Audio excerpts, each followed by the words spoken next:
You ever watch your whole life unravel during appetizers? Because I have. It was a Thursday. Not a special one. No anniversary. No birthday. Just one of those evenings where the air feels like it's holding its breath. We were at her company's little mixer, the kind with too much cheese and not enough chairs, and my wife, let's call her Rachel, had just told the room a story. About me. About how I once cried during a dog food commercial. Sensitive, she laughed, twirling her wine glass. He tears up if a cartoon elephant stubs its toe. They all laughed. I didn't, because I knew what came next. Then she dropped it. The line.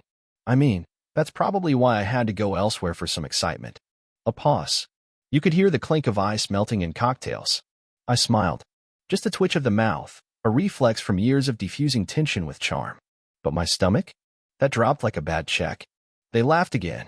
Because apparently, subtle betrayal makes for excellent party banter. She didn't say it angrily. No venom. Just casual, effortless cruelty, like she was brushing lint off her blouse. I looked around the room and caught maybe two people who weren't laughing. One was the bartender. The other was the new intern, who looked like he wanted to dive headfirst into the fondue pot. Later, I stood in the driveway while she chatted with her boss about Napa wine tours. She leaned into his laugh like it had gravity, like his breath was made of better oxygen. She kissed my cheek on the ride home. Don't be so dramatic, she said. It was a joke, right?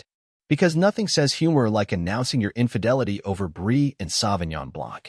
I didn't say a word that night, but I started planning. I didn't leave the next morning. That would have been too obvious. Too satisfying. No, I stayed. Drank my coffee. Asked her if she wanted oat milk like always. She smiled, said, "Thanks, babe," like she hadn't gutted me over goat cheese the night before. She was still humming as she left for work. That soft little melody she always used when she thought things were under control. She didn't know Control had just filed for divorce. I took the day off. Told my boss I needed to fix a leaky pipe. That wasn't a lie. It just wasn't plumbing. Step one was digital. Her laptop was a treasure chest of carelessness. People cheat the same way they forget their passwords, sloppy and repetitive. There it was. A folder on her desktop called Taxes. Cute. Inside? PDFs, Excel sheets, and one JPG that didn't belong. A photo of her and someone I didn't recognize, shirtless, sunglasses, beach. Not our beach. Definitely not our vacation. I didn't rage. I didn't break things. I took screenshots. Next was the phone. She'd used our shared cloud to back up everything, probably assuming I didn't know how to access it. Bless her heart. 10 minutes later, I had chat logs, location pings, voice notes. He had a name, Logan. He had a pet name for her, Mouse. I had a new name for him too, but I kept that one to myself. That night, I made dinner. Set the table. Her favorite wine. She came home glowing. Told me about a new fitness coach at her gym. Oh, I said, spooning out risotto. What's he like? She shrugged. Energetic. Nothing special. Right. Nothing special. That's what she called him. While texting him things I hadn't heard in 5 years. We ate. She talked. I nodded.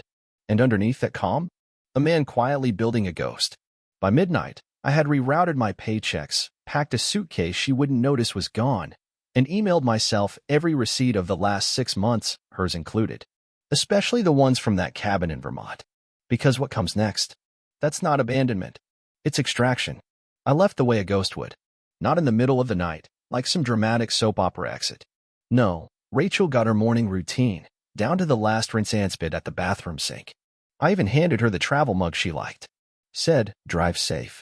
She said, "Love you." I just smiled. Like a man boarding a lifeboat while the Titanic hums show tunes. Once the garage door closed, I moved. The suitcase was already in the trunk. My passport, my emergency credit card, and a key to a storage unit in another zip code. Check, check, check. The house? Spotless. I took only what was mine. Not what she bought for us, not the mug we got in New Orleans, not even the flannel she always stole when it was cold. I wanted nothing with her fingerprints on it. But I did leave something. In the drawer by the front door, the one she never opened, I placed a flash drive labeled Photos. On it were 63 images, screenshots, texts, location data, one video, and a letter. Just 7 words long. You thought I'd never know. I did. I didn't slam the door. I didn't cancel her credit card. I didn't drain the joint account. I left my half. Because I wanted her to wonder why. I wanted the silence to feel surgical. By noon, I was 3 counties away. By dinner time, I was registered under a different name at a short-term rental by the lake. Sell off. Accounts frozen. No breadcrumbs. I didn't disappear to run. I disappeared to reset. Because when the storm hits, and she realizes the punchline bit back, she won't find me. Not right away. And by the time she does, she'll wish she hadn't. She called 5 times that first night. I let it ring. By day 2, she was leaving voicemails. Hey, where are you? I'm starting to get worried. Just call me, okay? The next one was shorter. This isn't funny, Elijah. The full name. We'd graduated from concern to control. I sat in my cabin, fire crackling low, phone face down on the nightstand. I didn't block her. I wanted to hear how long it would take her voice to change, from sweet to sharp, from guilt to gaslight.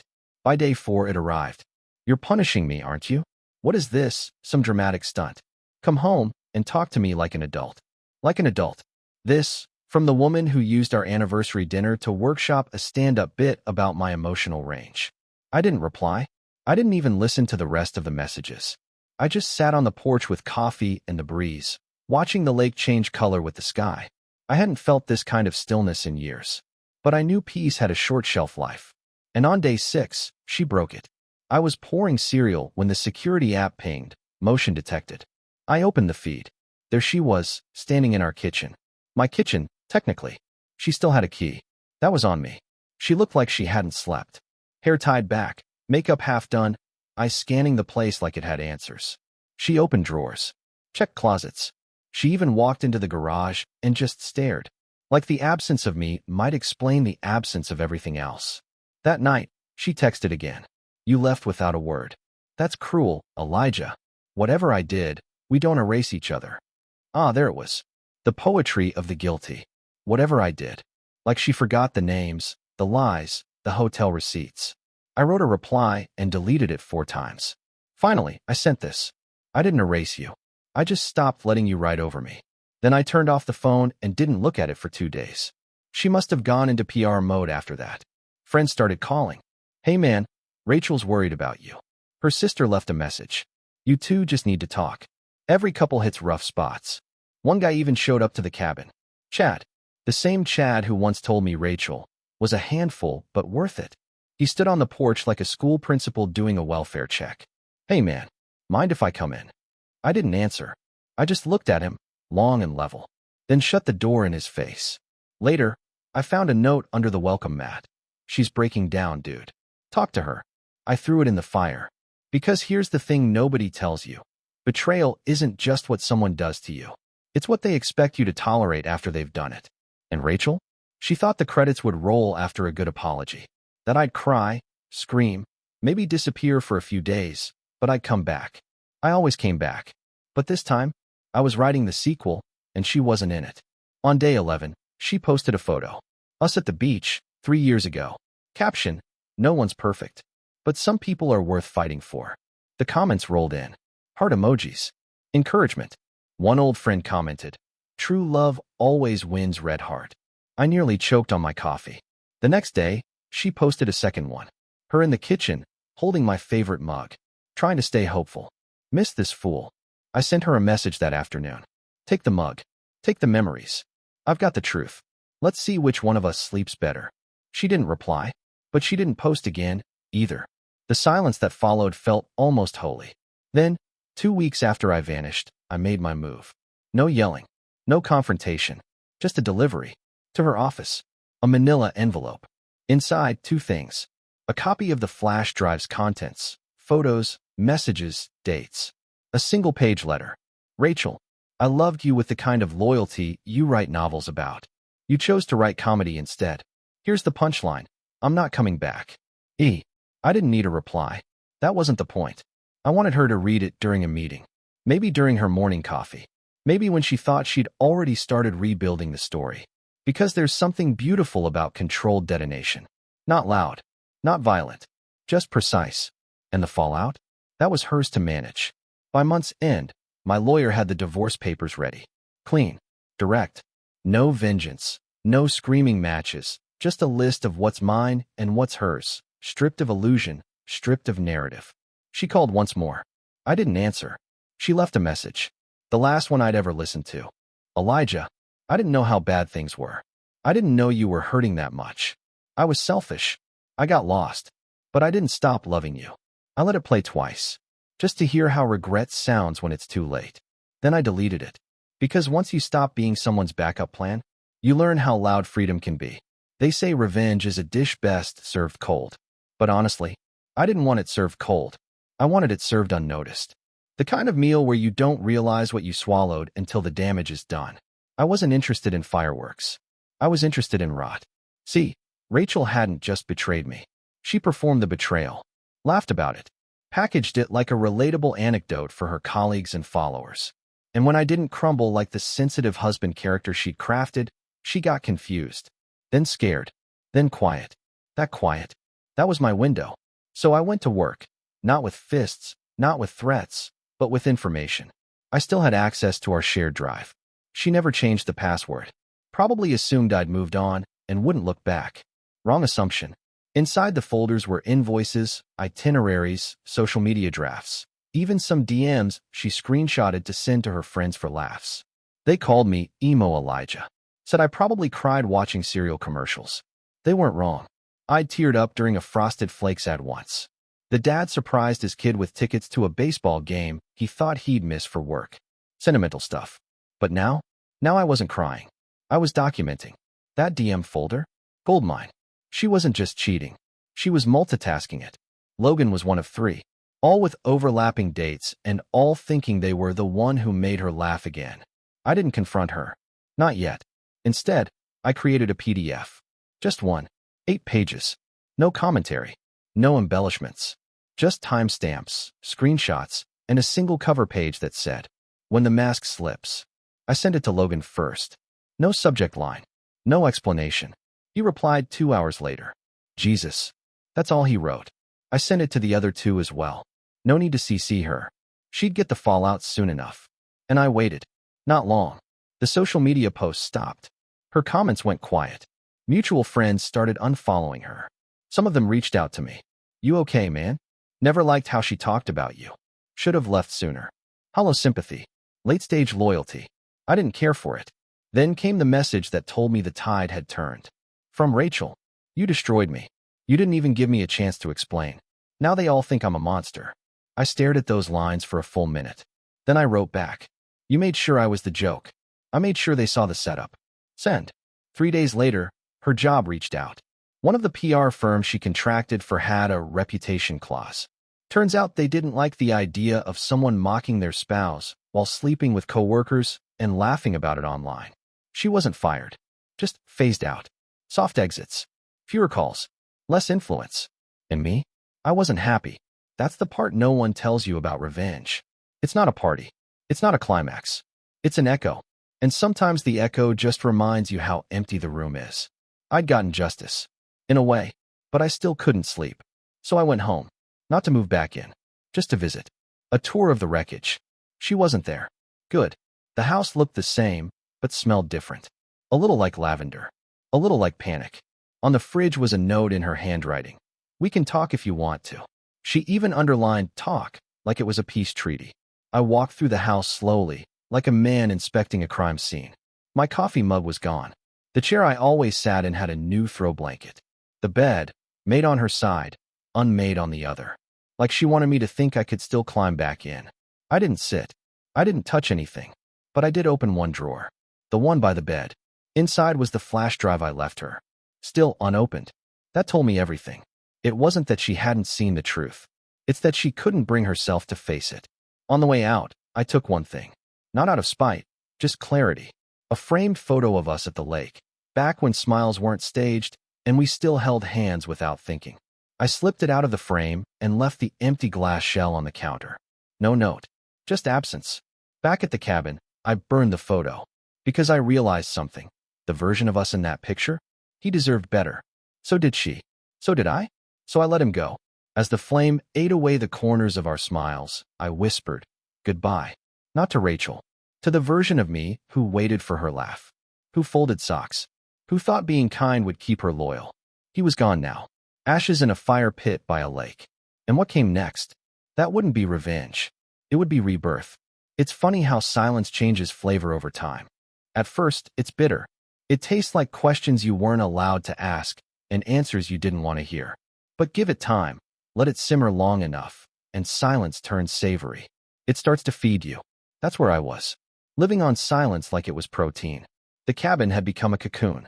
No Rachel, no Logan, no curated social media posts from people who used to clap when she called me predictable. Just me, a stack of firewood, and an old fishing rod that hadn't caught anything except patience. I didn't rebuild overnight. You don't. You unbuild first. I stopped checking my phone every 5 minutes. Stopped responding to people asking if I was okay, like it was a math problem they could solve with hugs and coffee dates. I wasn't okay, but I wasn't broken either. I was retooling. It started small. I fixed the porch swing, then the leaky faucet, then the old Chevy out back that hadn't started in 2 years. Turned out all it needed was someone who gave a damn. So I gave a damn. Each click of a wrench, each turn of a screw, it was therapy. The kind that didn't require hourly rates or deep breathing. And during all that, Rachel stayed quiet. Mostly. She sent a card once. No envelope. Just a handwritten note that read, "I understand now. I hope you're safe." It didn't feel like an apology. It felt like a headline from a newspaper she'd only just started reading. I didn't reply, but I didn't rip it up either. I pinned it to the cabin's corkboard under a thumbtack shaped like a little red heart. Because history isn't meant to be deleted, just categorized. One morning, about a month after the fire pit photo ritual, I got a call from my friend Nate. He was the one who introduced me to Rachel back when we were all young and thought love was about compatibility quizzes and shared playlists. "Man," he said, "you really Houdini'd out of that one." Something like that. She's been different. How so? Let's just say she's learning what it means to be the punchline. I didn't gloat. I didn't laugh. I just said, "I'm not watching the show anymore." He nodded. I could feel it through the phone. That's the thing people never get. Moving on isn't about pretending it didn't happen. It's about refusing to let it script your next scene. So I started writing my own. I took a freelance gig writing technical manuals for off-grid solar panels. Boring stuff, but solid. I applied for a few grants. I got approved for one that helped veterans transition into sustainable living roles. Not flashy, but purposeful. I even signed up for a community cleanup crew. Woke up early on Saturdays, cleared brush and trash along hiking trails. Met some decent folks. None of them asked about my past. One of them, Claire, ran a wildlife rehab center. She wore mismatched socks and cursed under her breath when her coffee spilled. She had the same laugh Rachel used to fake, except hers was real. It showed up late and left echoing. We didn't flirt. We talked. About dumb things. Raccoons, car trouble, her theory that peanut butter was an elite survival food. She never asked if I was married. And I never lied. One afternoon, we were stacking boxes of donated blankets when she looked at me and said, "You seem like a man who's rebuilding something." "I am. Your house." "No," I said, lifting another box. "Me." She didn't say anything else. Just nodded once, like she understood exactly what I meant. That night, I sat on the dock with a cheap beer and watched a storm roll in across the lake. Lightning split the sky like someone trying to stitch open a new world. And I thought about how far I'd come from the man who once thought forgiveness was automatic, like some marital oil change. Rachel hadn't just cheated. She'd mocked my love until it stopped being useful to her. But she also gave me something she never intended: clarity. I had spent years folding myself into the shape of husband. Now I was learning what it meant to unfold. To breathe without needing permission. To laugh without checking if she found it annoying. To exist fully without being edited. That's what you get when you burn the blueprint of someone else's version of you. You start drawing your own. I still hadn't finalized the divorce paperwork. Not because I was hesitant, just because I wanted to sign it on a day that meant something. So I waited. And when that day came, 6 months to the hour since she'd turned my life into a punchline, I drove to the county clerk's office with a signed copy, sealed envelope, and the last remnants of who I used to be tucked in the glove compartment. The clerk barely looked up. "Want a receipt?" "No," I said, smiling. "I just wanted to count." She stamped it. Done. I walked out into the cold and breathed in the kind of air that doesn't belong to anyone but you. Revenge had never been the point. Reclamation was. And from that point forward, every laugh I had, every mile I hiked, Every moment I didn't have to explain myself, that was my revenge. Better yet, it was my beginning. You don't realize how loud peace can be until you live alone. It creaks in the floorboards.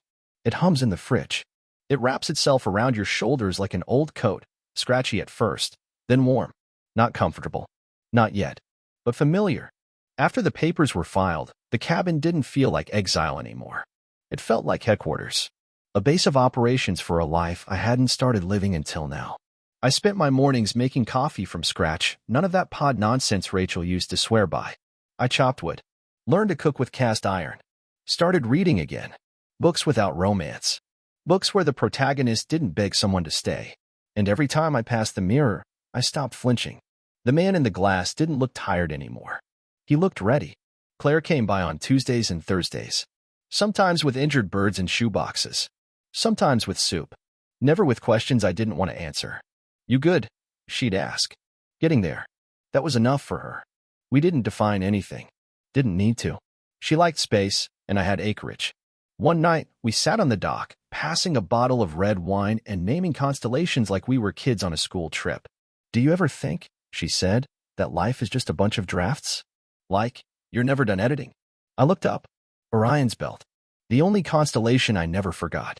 "I think some people hand you their rough draft," I said, "and ask you to fix it." She laughed. That low, scratchy kind of laugh that doesn't ask for attention. "And some people just want you to read theirs without changing a word?" "Exactly." She nodded. "I like your draft." I didn't kiss her. But I wanted to.